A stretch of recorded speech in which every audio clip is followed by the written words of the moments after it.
Esta noche quisiéramos, hermanos, estar pensando un poquito acerca de que al venir el mandamiento, el pecado revivió. Venido el mandamiento, el pecado revive.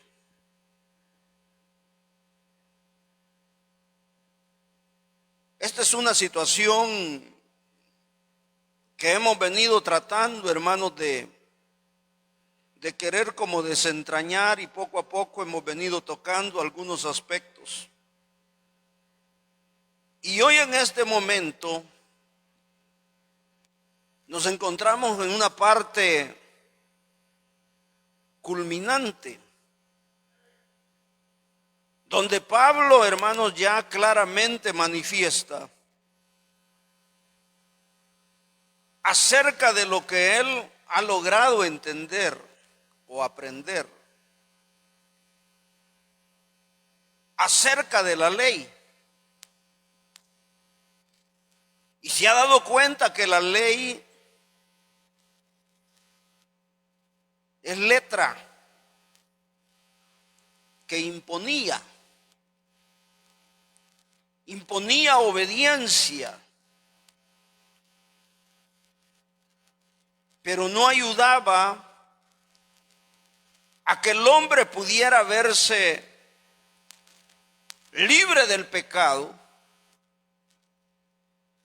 y menos de la incapacidad que el hombre tiene para superarse. Solamente era un mandamiento que para el hombre estaba lejos de poderlo cumplir. Así que, hermanos,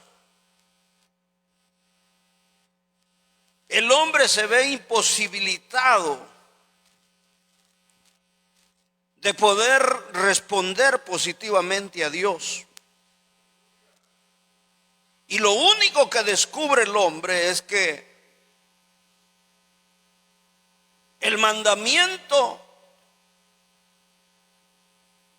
nos hace ver pecadores, malos, ingratos, crueles.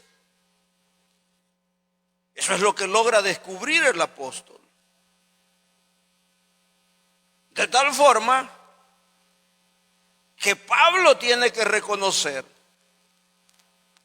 que al venir el mandamiento, el pecado revive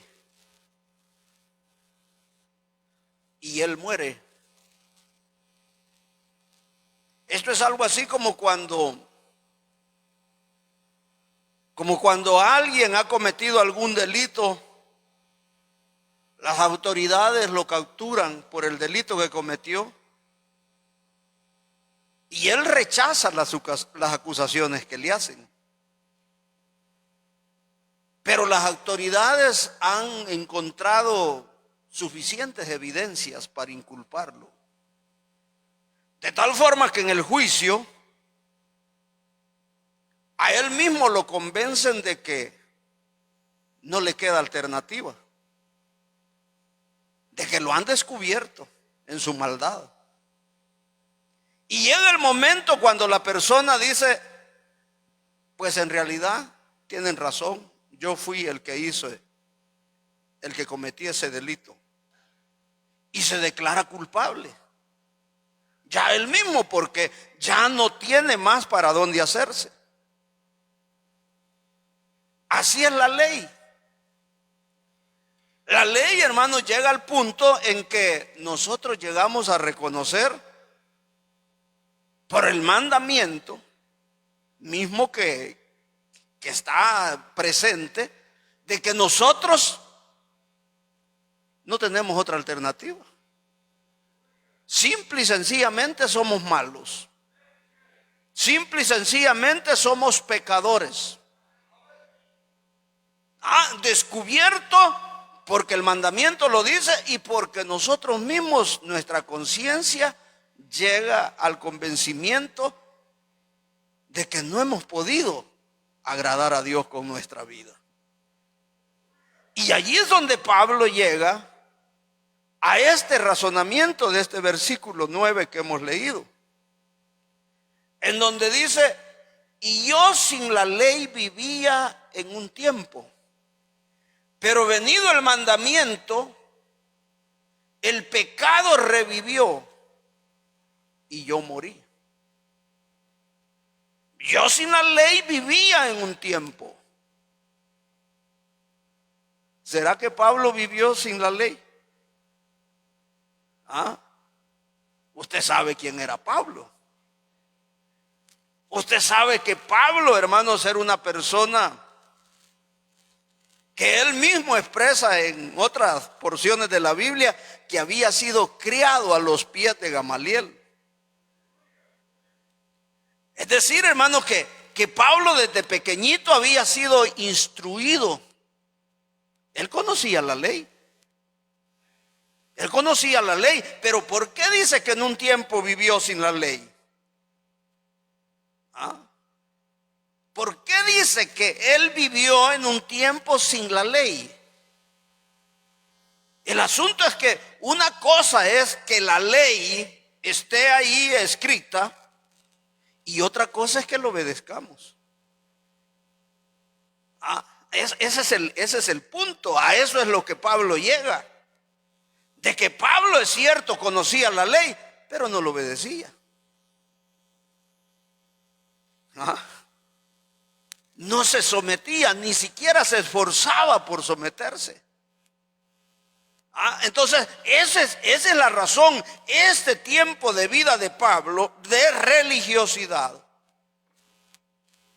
De religiosidad, porque ese es el problema de la religión. Que la religión muchas veces a uno lo hace sentirse cómodo porque fue a la iglesia. Lo hace sentirse a uno tranquilo. Lo hace acallar la conciencia. Fui. Hoy todos los días de culto esta semana, gracias a Dios fui. Pero ¿cómo vivimos? ¿Cómo hemos vivido esa semana? Fuimos al culto, pero ¿vivimos lo que aprendemos? ¿Vivimos lo que conocemos de la palabra de Dios? No andamos por ahí de coquetos, maliciosos, piropeando. Podía ser una, pero pueden haber muchas áreas en las que podemos estar fallando a pesar de estar en la iglesia. Deseando cosas indecentes o cosas que no son nuestras. Pues sí, si ese es el asunto. Imagínese alguien que trabaja en una oficina y de repente dice: me voy a llevar este lapicerito, ¿verdad? Mañana pido otro. Ese es mañoso. Ese es robo. Aquel que es carpintero, ¿verdad? Y me voy a llevar estos 10 clavitos, ¿verdad? Tiene un clavo ahí. Tiene un problema. Está robando. Está robando 10 clavos, pero es robo. Es robo. Entonces, eso era lo que Pablo estaba viendo en su vida. Que él había vivido una vida religiosa. Y usted sabe que la religión no salva. La religión no transforma al ser humano. Lo que lo transforma es la palabra de Dios. Cuando llega con la fuerza del Espíritu, el poder del Espíritu impacta en la vida y allí uno dice: quiero ser nueva criatura. Pero es porque la palabra y la fuerza del Espíritu impactan en uno y uno quiere ser diferente porque ya se dio cuenta. Ese fue el problema y la situación que Pablo vivía. Eso es lo que Pablo estaba viviendo y estaba dándose cuenta de que él había sido un religioso más, que había estado viviendo tradiciones, costumbres. Mire lo que dice la palabra del Señor, libro de Marcos. Marcos capítulo 7. ¿Lo tiene? Verso 3, mire. Porque los fariseos y todos los judíos, fariseos y judíos, porque los fariseos y todos los judíos, aferrándose a ¿qué dice? A la tradición de los ancianos. Si muchas veces no se lavan las manos, no comen. Y volviendo de la plaza, si no se lavan las manos no comen. O si no se lavan, no comen. Y otras muchas cosas hay que tomaron para guardar, como los lavamientos de los vasos de beber y de los jarros y de los utensilios de metal y de los lechos. Imagínense. ¿Era malo eso de que se lavaran las manos para comer? No era malo. Vea que no es malo eso, lavarse las manos. Sí, es bonito que se laven las manos. Y hoy con esto de la pandemia, ¿verdad? Una de las recomendaciones que le hacen a uno es: lávese siempre, seguidito, lávese las manos con bastante jabón, porque ahí está evitando que el virus se le meta. Cuando estábamos en la escuela nos decían los profesores, ¿verdad? Siempre que vayan al baño, siempre que jueguen polvo, lávense las manos bien, no se les vaya a meter un virus. Van a evitar ustedes de que se les meta un virus si se lavan las manos. Los profesores le insistían a uno en eso. Entonces lavarse las manos no tiene nada de malo. Y aquí los fariseos y los judíos dicen que aferrándose a la tradición de los ancianos, si muchas veces no se lavan las manos, no comen. Y volviendo de la plaza, si no se lavan, no comen. Y otras muchas cosas hay que tomaron para guardar, como el lavamiento de los vasos de beber, de los jarros, de los utensilios de metal y de los lechos. Entonces, no solamente las manos, también las cosas que ellos ocupaban para sus alimentos, bien lavaditos. Qué bonito, ¿verdad? Bonita familia, ¿verdad? Bonito hogar, bien aseado, bien lavaditos los trastos. Nada que cuando ponen el trasto ahí se le ve un costrón, ¿verdad? Y este plato, ¿quién lo lavó, verdad? La cipota que en carrera porque quería ir a chatear y en una media le dio a los platos, y el chipuste ahí de aguacate del tiempo anterior que comieron, ¿verdad? No, ellos no, bien lavaditos los trastos. Nada de estar ahí los trastos y el gran mosquero allí, ¿verdad? Y como en muchos casos sucede. Los trastos, los utensilios de comer, todas las cosas donde ellos hacían sus alimentos bien lavados. Y hasta la cama, los lechos, dice ahí, los lechos en la cama, vea. Hasta los lechos bien limpios.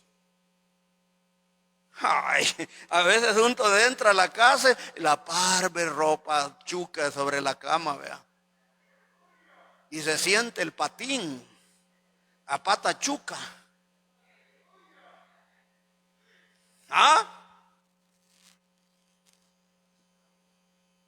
Es casa de salvadoreños, pero en la casa de judíos no se daba eso. La cama bien aseada, le cambiaban ropecama, lavaban la cama, donde ellos dormían bien aseadito. Ojalá aprendiéramos los salvadoreños eso. Ojalá los hermanos del Emmanuel aprendieran eso. Que la casa trapeadita, los vidrios limpitos, las ventanas sacudidas y la ropa limpita, y se van a poner los calcetines bien aseaditos, hasta olorcitos a suavitel, ¿verdad?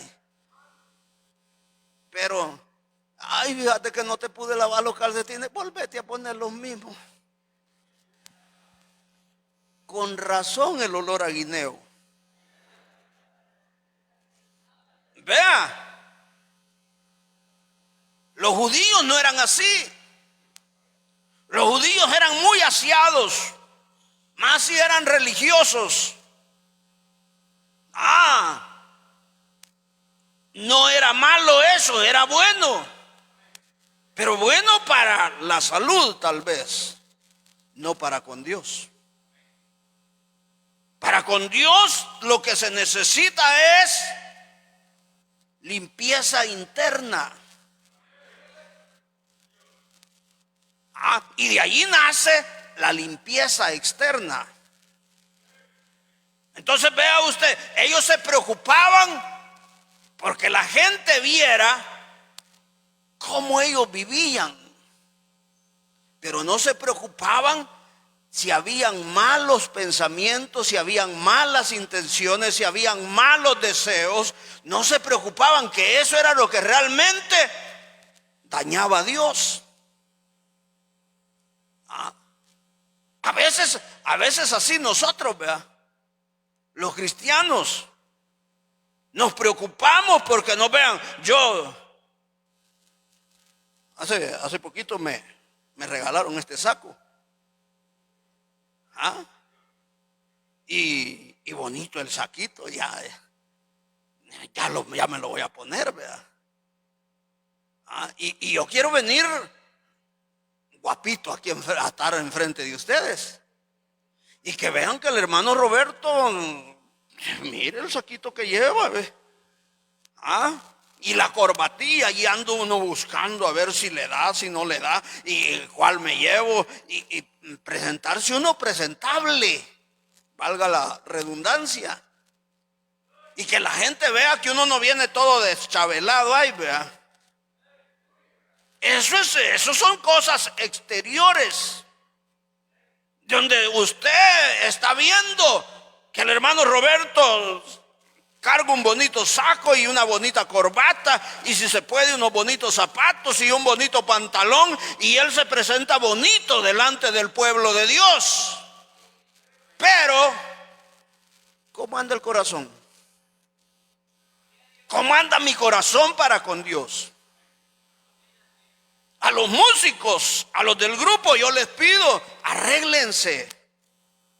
No vayan a venir ahí todos descamisetados, ¿verdad? Enchancletados, no, arregladitos. Arregladitos. Y los hermanos lo hacen, bendito Dios, porque obedecen y tratan ellos de presentarse bonitos y estar aquí arriba bonito. Pero ¿y su corazón cómo anda? ¿Cómo anda su corazón? Entonces exteriormente ya los vemos bonitos, pero de adentro ¿cómo andan para con Dios? ¿No andará por ahí volando un mal pensamiento? ¿No andará por ahí volando un caprichito? ¿No andará por ahí volando? Y todos debíamos de venir a la casa de Dios bien arregladitos, pero a más de la ropita, el corazón. Internamente, venir arreglados para con Dios y no vivir de tradiciones. No vivir, hermanos, solamente de exterioridades, de apariencia. Si a veces para venir a la casa de Dios nos ponemos la mejor ropita, pero ¿cómo anda nuestro corazón? Ese es el punto, y ese era el problema de los fariseos. Vivir, hermanos, de apariencia. Vivir de apariencia en todos los sentidos, en este sentido del aseo personal, en el sentido, hermanos, de congregación, en el sentido de muchas otras cosas, las oraciones. Incluso los fariseos les gustaba orar en las esquinas y hermanos, y hacer la escaramuza allí, que la gente vieran que eran espirituales, pero solo lo hacían para que la demás gente lo viera. Entonces,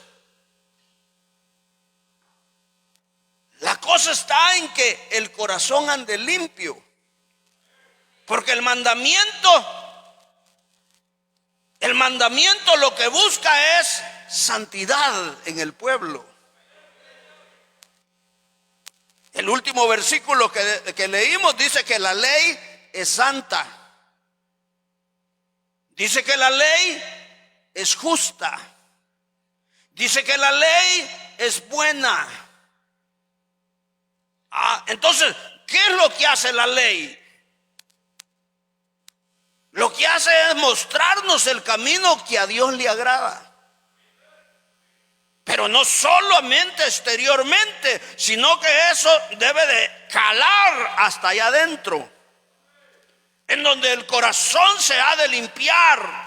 Entonces ellos lo agarraron de manera superficial, externa, pero el corazón lo tenían lleno de lacra, lleno de suciedad, lleno de inmundicia. Entonces, y la ley quería de que eso llegara hasta el corazón, que no se quedara a nivel del vestido y del aseo nada más, sino que llegara hasta el corazón, que se limpiaran espiritualmente, internamente. Es el gran defecto de los fariseos. Mire lo que dice el capítulo 23 de Mateos. Capítulo 23 de Mateos.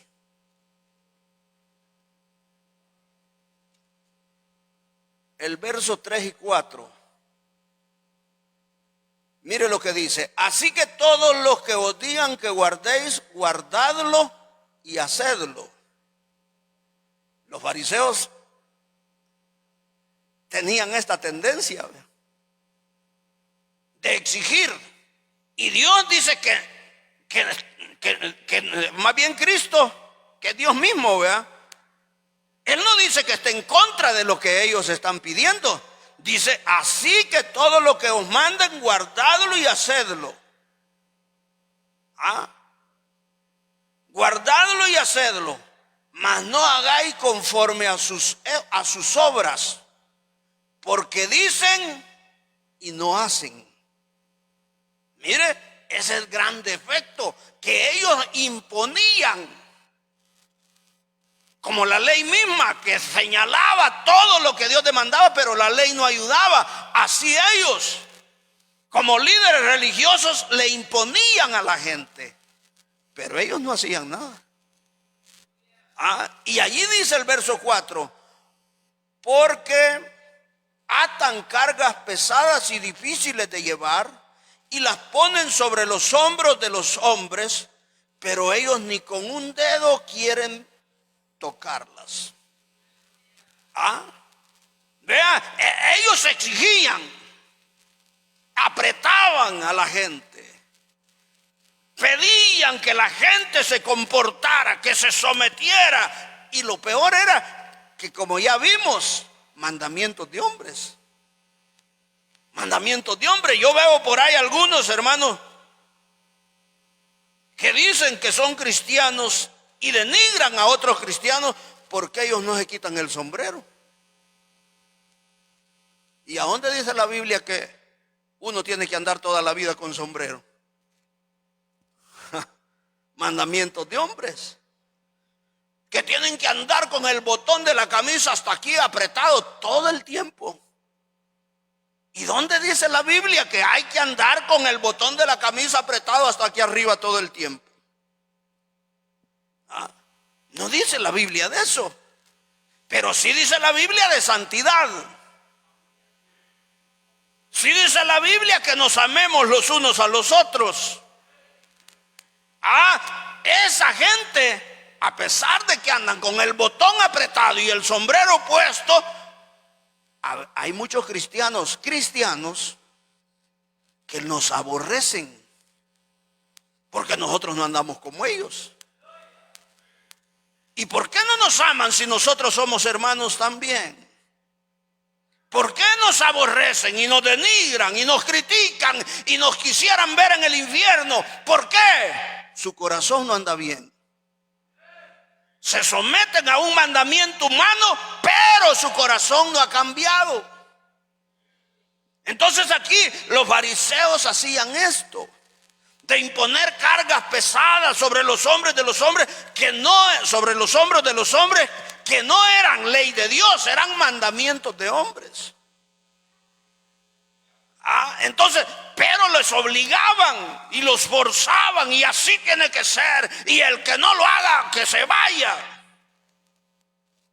Entonces la gente para hacer tenía que...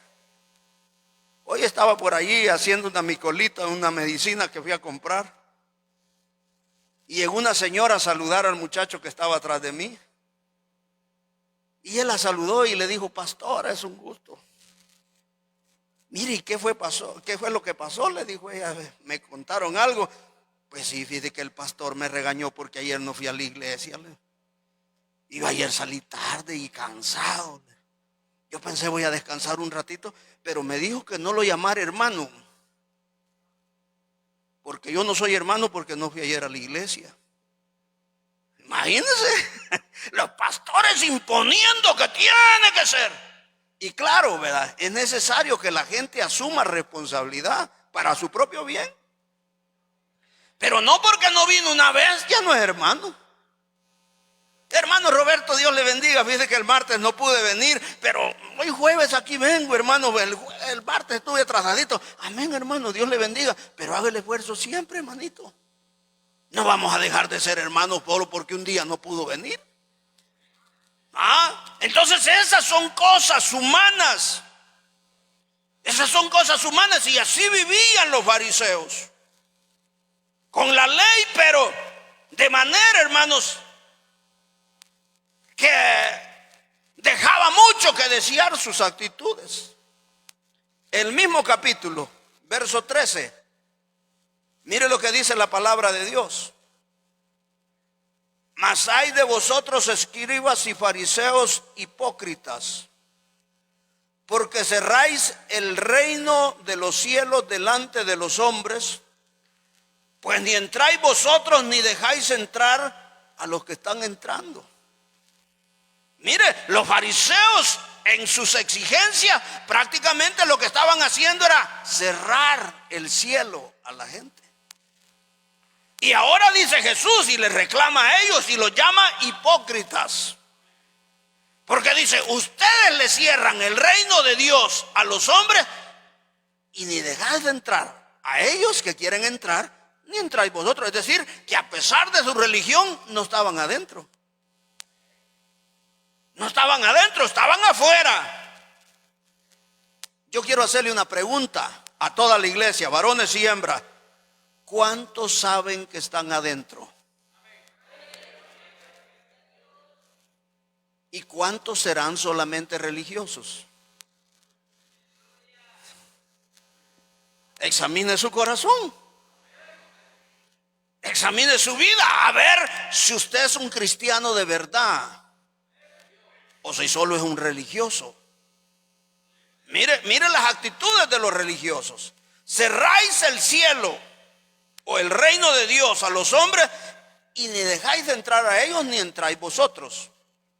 Ahora, el verso 14 dice: ay de vosotros, escribas y fariseos hipócritas, porque devoráis la casa de las viudas y como pretexto hacéis largas oraciones. Por esto recibiréis mayor condenación.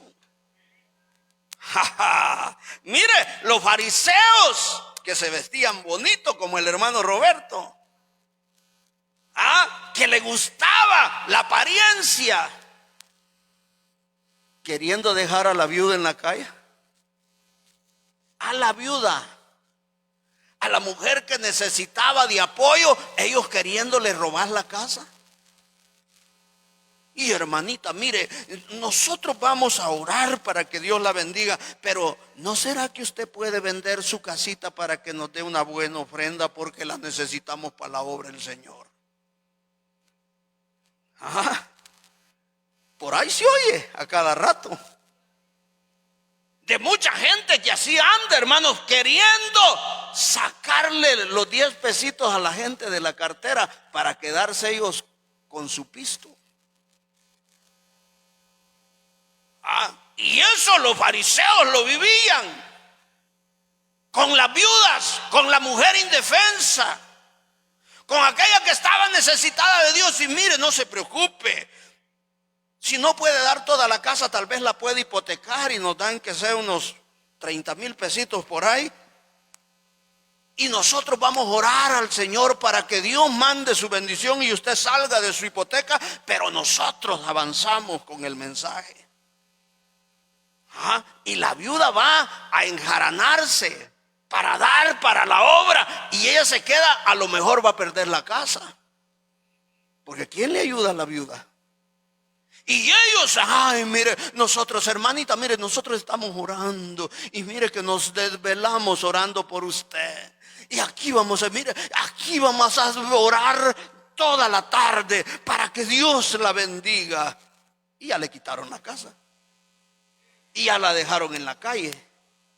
Y que se muera de hambre no les importa, y que se muera de frío tampoco. La cosa es que ellos tienen un buen rollo de billetes en la bolsa. Fariseos religiosos que no temen a Dios. Fariseos hipócritas. Pablo vivía sin ley, porque la ley mandaba que las viudas se ayudaran. Pero en vez de ayudar a la viuda, le exigían. Ahora, el verso 15. Ay de vosotros, escribas y fariseos hipócritas, porque recorréis mar y tierra para hacer un prosélito, y una vez hecho, le hacéis 2 veces más hijo del infierno que vosotros. Vea usted, recorréis mar y tierra para hacer un prosélito, y una vez hecho, le hacéis 2 veces hijo del infierno que vosotros. ¿Qué es un prosélito?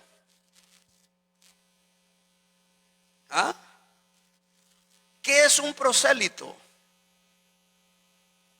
Alguien que adopta la fe mía y se une a mí, y que él no era parte, estaba afuera, era un extranjero, pero ellos le ofrecían a alguien: te vas a convertir en judío si vos acatás todos los reglamentos de la iglesia y vas a ser parte nuestra. Te vamos a ayudar para que seas parte de nuestro equipo, de nuestra santa religión. Y ellos creían y cumplían con todos los rituales. Pero ¿qué era lo que les enseñaban? Costumbres, mandamientos de hombres. Eso era lo que les enseñaban. Y por eso Jesús, porque estas son palabras de Jesús. Estas no son palabras de un apóstol, de un cualquier hombre, de un profeta, no. Estas son palabras de Jesús, el Hijo de Dios. Recorréis mar y tierra para hacer un prosélito, y una vez hecho, le hacéis 2 veces más hijo del infierno que vosotros. Porque los estaban engañando. Para empezar, nunca iban a llegar a ser judíos. Y segundo, les estaban dando un mensaje mentiroso, un mensaje que no salvaba, un mensaje que no hacía nada sobre la vida de los hombres, un mensaje que lo único que hacía era explotarlos. Entonces iban para el infierno siempre, a pesar de la religión a la que pertenecían.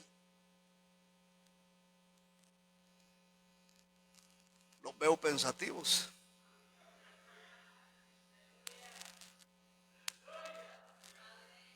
Usted que ha adoptado esta fe,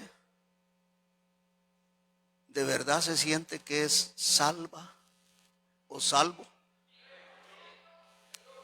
¿O solo es una religión? Hay que poner los pies en la tierra. Estamos a tiempo todavía. Hay que ver si de verdad Dios ya obró en nuestro corazón.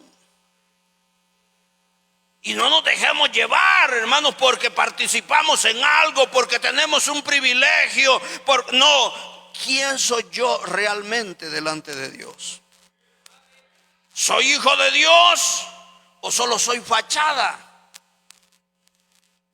Mire, ese era el punto de los fariseos. Y miren los fariseos, verso 23 del mismo capítulo.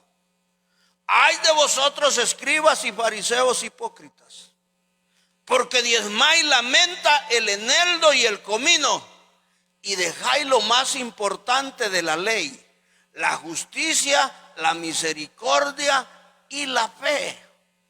Esto era necesario hacer sin dejar de hacer aquello otro. Vea, esos eran diezmadores fieles. Les iba a preguntar quiénes son diezmadores fieles, pero no, va a hacer que los avergüence. Porque hay gente que se deja ganar de los fariseos. Jamás dan un diezmo.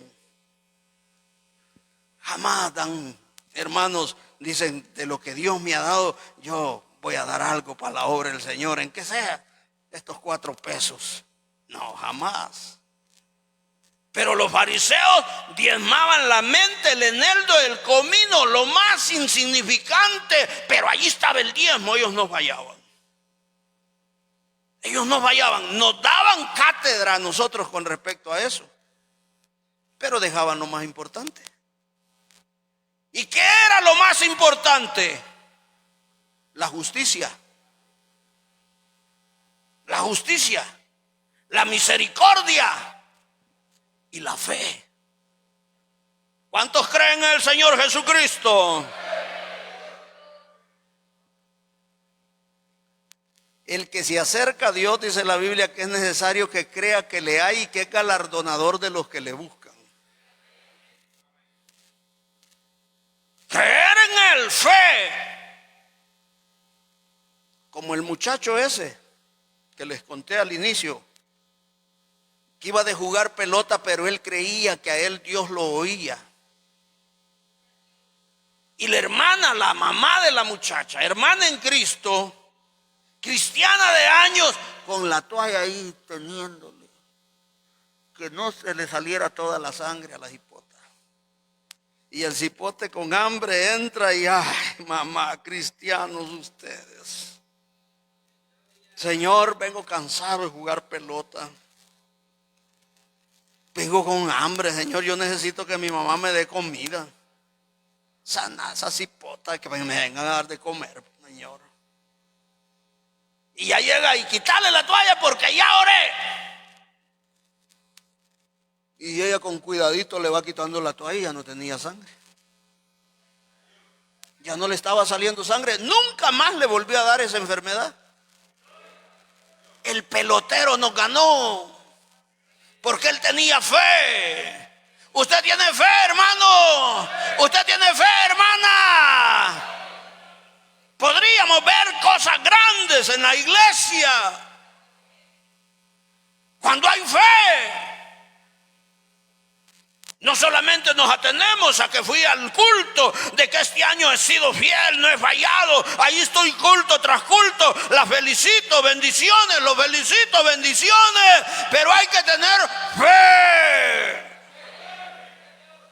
Hay que ser justo. Hay que tener la justicia. Hay que actuar en justicia.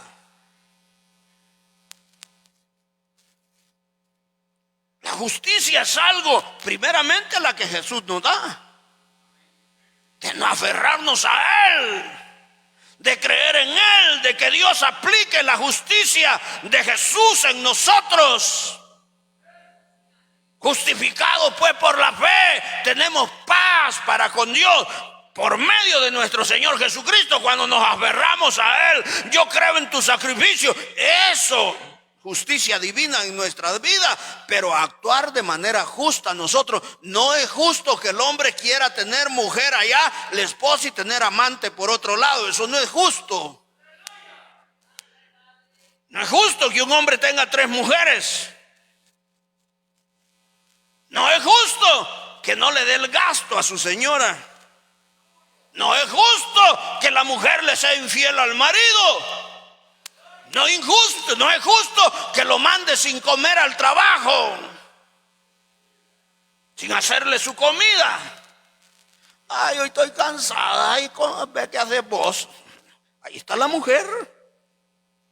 Y tantas cosas de las que podíamos hablar, de injusticias que cometemos, pero el cristiano debe de aplicar la justicia, debe de vivir en justicia.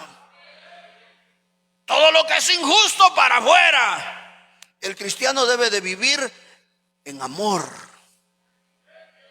misericordia. En misericordia para con el prójimo, para con nuestros hermanos. Eso es un detalle, hermano, que la iglesia lo ha descuidado. A veces por misericordia tenemos que ir al hospital, ¿verdad? A ver al enfermo. Pero ¿quién quiere ir al hospital a ver enfermos? ¿Quién quiere ir? A veces se va por misericordia. Nuestro hermano está enfermo, hay que ir a dar una miradita.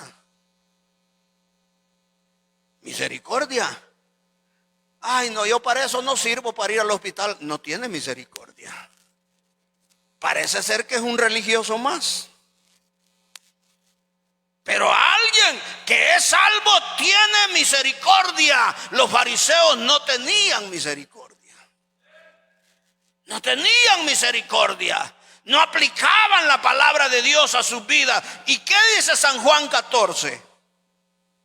Evangelio según San Juan, capítulo 14. Mire lo que dice la palabra de Dios. ¿Lo tiene? Mire lo que dice el verso 29.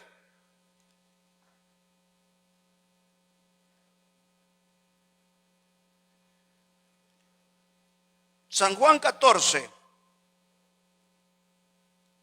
No, verso 23 es, hermano, perdón. Respondiendo Jesús les dijo: el que me ama, misericordia es igual que amor, ¿verdad? El que me ama, mi palabra guardará. Amar a Dios. Amar a Dios. Si ese es un mandamiento, es el primer mandamiento. De que el cristiano ame a Dios. Ese es el primer mandamiento, de que nosotros amemos a Dios. Cuando los fariseos le dijeron al Señor, o los ancianos le dijeron al Señor: ¿cuál es el primer mandamiento, Señor?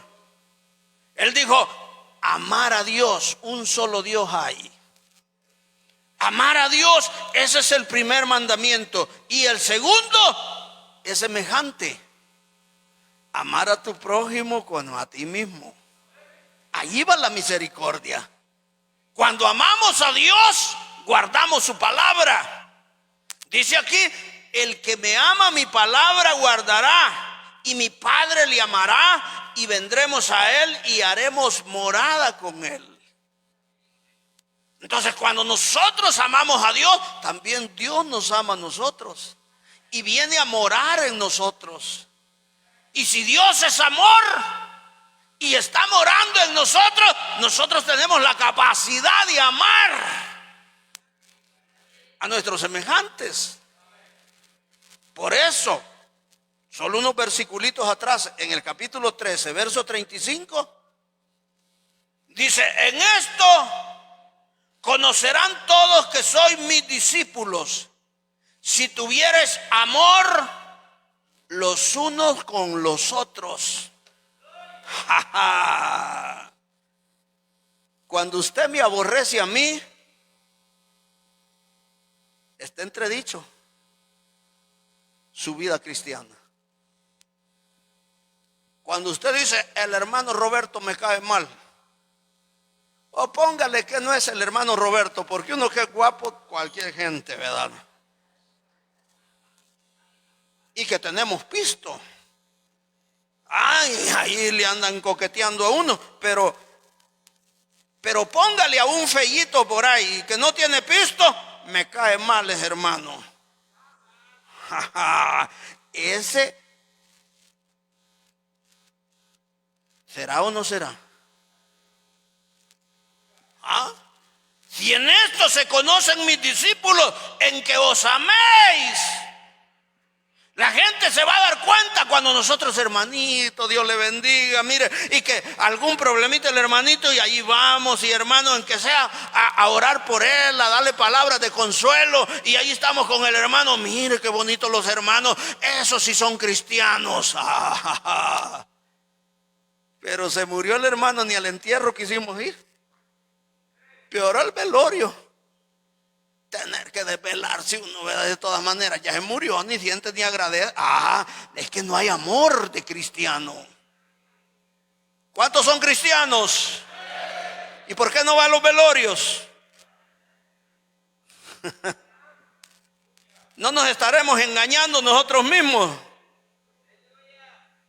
Amén. Yo voy a decir amén porque ustedes a eso no le van a decir amén. Vea. Iglesia del Señor, no se duerma como un fariseo. Iglesia del Señor, vivamos la vida cristiana. Actuemos, accionemos como cristianos. Dejemos de ser fachadas, dejemos de ser religiosos y de verdad desenmascarémonos y vayamos allá, rompamos ligaduras y digámosle al Señor: voy a hacer lo que tu palabra dice. No me voy a conformar a la tradición de ir martes, jueves y domingo a la iglesia. Ya quiero dejar de ser un tradicionalista. Yo quiero ser un cristiano de verdad. Aleluya. Que se note, que lo sienta, que lo viva. Ese es cristianismo. Ahora, Pablo era religioso y por eso dice él que vivía sin ley, porque la ley le importaba un pepino. Él lo que le importaban eran sus mandamientos, sus costumbres, lo que le había enseñado el fariseísmo, la religión. Eso era lo que le importaba. Pero vivir lo que la ley mandaba, eso no le interesaba. ¿Y por qué digo esto? Por lo que dice el libro de los Hechos, capítulo 7 del libro de los Hechos. Capítulo 7 del libro de los Hechos, verso 54. Y por aquí vamos a ir terminando ya. Oyendo estas cosas, se enfurecían en sus corazones, y crujían los dientes contra él.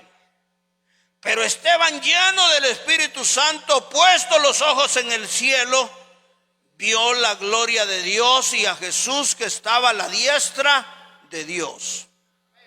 Y dijo: he aquí, veo los cielos abiertos y al Hijo del Hombre que está a la diestra de Dios. Entonces ellos, dando grandes voces, se taparon los oídos y arremetieron a una contra él, y echándole fuera de la ciudad le apedrearon. Y los testigos pusieron sus ropas a los pies de un joven que se llamaba Saulo. Esteban, hermanos, lleno del Espíritu. Esteban hablando palabra de Dios a ellos. Y cómo la palabra de Dios estaba cumpliendo, eso no les gustaba a ellos. Eso les molestó, les incomodó, y entre ellos mismos dijeron: si a este de Esteban lo dejamos seguir así, nos va a quitar toda la clientela. Así que a ese Esteban no debemos dejarlo vivir.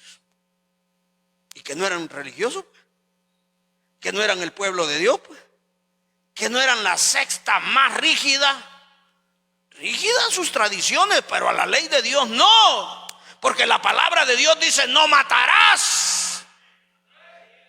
Y ellos, ¿por qué estaban pensando en matar? No les importaba la ley, no les importaba los mandamientos de Dios. Así que ellos no se pueden contener y arremeten contra Esteban y lo apedrean y lo matan, como matar un sapo. Aborrecido, odiado, porque hablaba palabra de Dios ese hombre.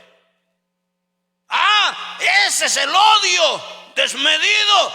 ¿Y qué no hay mandamiento? Y en esto conoceréis a mis discípulos, en que os améis a unos a otros. Y ellos aventándote tuntes.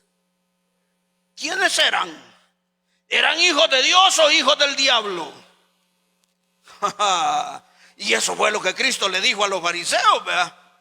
Vosotros no sois hijos de Abraham. Si fueseis hijos de Abraham, me amaríais. Vosotros sois hijos del diablo, porque los deseos del diablo tenéis. Porque les digo la verdad, me quieren matar. Y lo mataron a Jesús también. Era gente mala, era gente pecadora, era gente malvada, que la religión no le había hecho efecto en el corazón, porque la religión no penetra hasta el corazón. La religión se queda aquí en la mente, el corazón sigue siendo malvado, se es diferente, dice nace de nuevo cuando la palabra de Dios llega al corazón. Entonces dejamos de pecar, entonces aborrecemos el pecado, entonces renunciamos al mundo. Cristianos a la moda.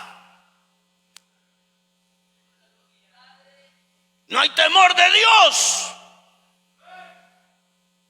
Cristianos carnales, mundanos, malvados, pícaros. No hay temor de Dios. Religiosos, falsos, solo tienen nombre de que viven, pero están muertos. Hijos del diablo. Cristo es el único que puede darnos vida nueva. De modo que si alguno está en Cristo, nueva criatura es. Las cosas viejas pasaron y todas son hechas nuevas. Gloria a Dios.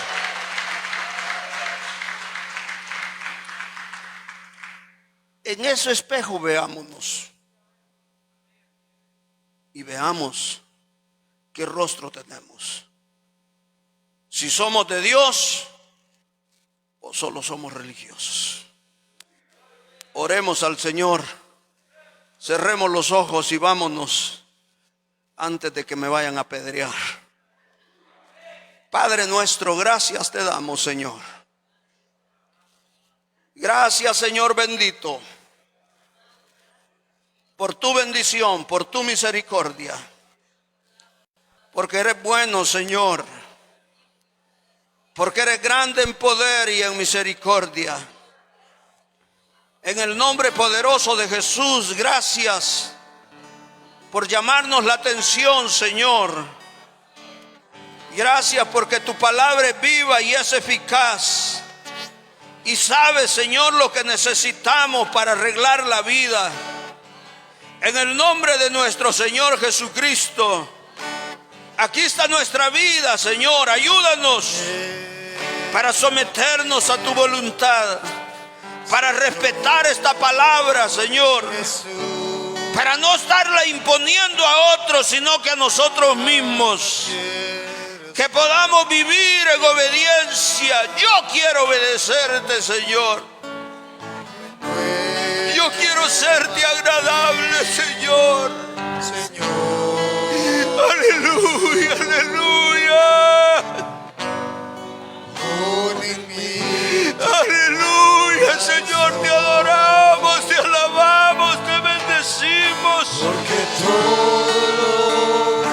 Gracias por tu presencia, Gracias, Señor. Gracias porque puedo sentirte en mi corazón. Bendito tu nombre para siempre, Señor. Quisiera, Señor, que esto que yo siento en este momento, que también la iglesia lo sienta, Señor. Que sienta el deseo de adorarte. Que sienta el deseo de darte gracias. En el nombre poderoso de Jesús. En el nombre de Cristo nuestro Señor. Bendice a tu pueblo, Señor. Bendice tu iglesia. Bendice a los tuyos, Señor. Lo que tú has comprado con tu sangre bendita. Rompe toda cadena, Señor. Rompe toda ligadura. Conviértenos en esa iglesia viva y eficaz, Señor. En el nombre poderoso de Jesús. La iglesia orando al Señor un minuto. Mientras la iglesia ora, yo voy a invitar, si hay alguna vida que dice: yo no quiero ser religioso, yo quiero ser un cristiano de verdad, que quiero estar adentro y no estar estorbando. Si hay alguien que Dios tocó su corazón, si hay alguien que sabe que Dios le habló, que siente el llamado de Dios, que siente el toque del Espíritu,